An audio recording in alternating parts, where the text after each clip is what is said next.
I'm really pleased to see so many people in this room in New York.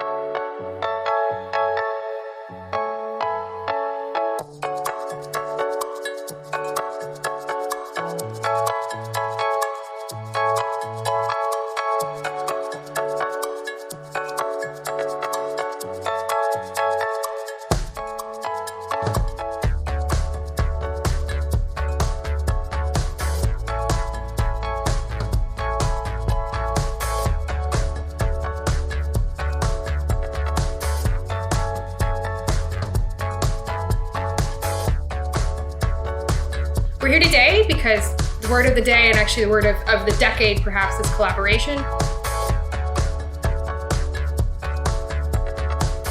Patients can drive this. They're the moral force behind change here. But then if you look beyond these barriers, there is a huge opportunity.